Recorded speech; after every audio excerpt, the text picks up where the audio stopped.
Salut à tous et bienvenue dans les Gardiens du quotidien. Aujourd'hui, encore une actualité violente, inquiétante, parfois absurde. 4 faits divers récents, 4 scènes du quotidien.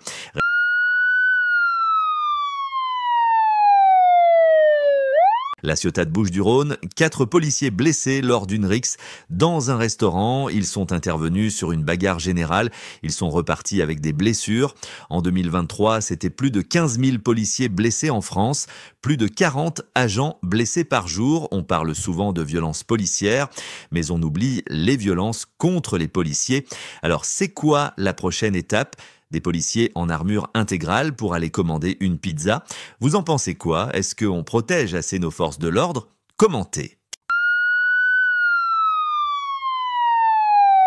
Compiègne, Oise, une jeune fille de 17 ans menacée avec une hache et un couteau par un agresseur rencontré sur les réseaux sociaux.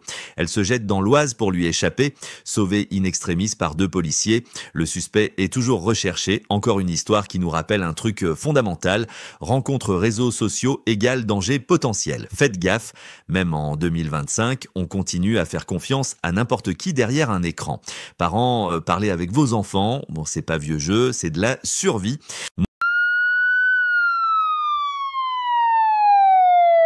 Montreuil, Seine-Saint-Denis, un squatteur de 34 ans est dans le coma après avoir été tabassé par des résidents excédés. Pourquoi ? Tentative de squat, tension dans l'immeuble, sentiment d'abandon par les autorités et boum, explosion de violence. 15 personnes impliquées, 3 hommes mis en examen pour tentative de meurtre. Tout le monde est perdant. La justice est saisie. Mais la question qui dérange, c'est celle-ci. Que se passe-t-il quand la colère remplace la justice ?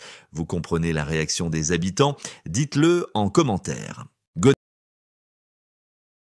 Gonesse, Val d'Oise, un machiniste RATP poignardé au cutter parce qu'il a refusé une cigarette. Oui, vous avez bien entendu, une cigarette. Coup de cutter dans le ventre, arrêt de travail, plainte. Le syndicat est clair, 1400 agressions en 2024. On veut bosser en sécurité et pas en mode survie. C'est ça. La réalité aujourd'hui, un chauffeur de bus ne fait pas la guerre. Il conduit un bus, mais visiblement, il faut une armure pour travailler. Voilà la réalité de la France. Aujourd'hui, des policiers blessés, des jeunes filles traquées, des habitants en colère, des chauffeurs poignardés. Le fil rouge ? Violence ordinaire, conseil prévention, toujours signaler une situation louche, se déplacer accompagné la nuit et éviter les confrontations inutiles. La survie commence souvent par le bon réflexe. Abonnez-vous si vous voulez qu'on continue à décrypter l'actu ensemble. Partagez, commentez, vous êtes les gardiens du quotidien. Merci à tous de nous avoir suivis. On se retrouve demain pour de nouvelles actualités. D'ici là, restez vigilants et surtout, n'hésitez pas à partager vos expériences ou vos conseils en commentaire. Votre témoignage peut aider d'autres personnes à éviter le pire. Abonnez-vous à la chaîne et rejoignez la communauté des gardiens du quotidien pour ne rien manquer des prochaines alertes, faits divers et conseils de sécurité. Parce que prévenir, c'est déjà agir.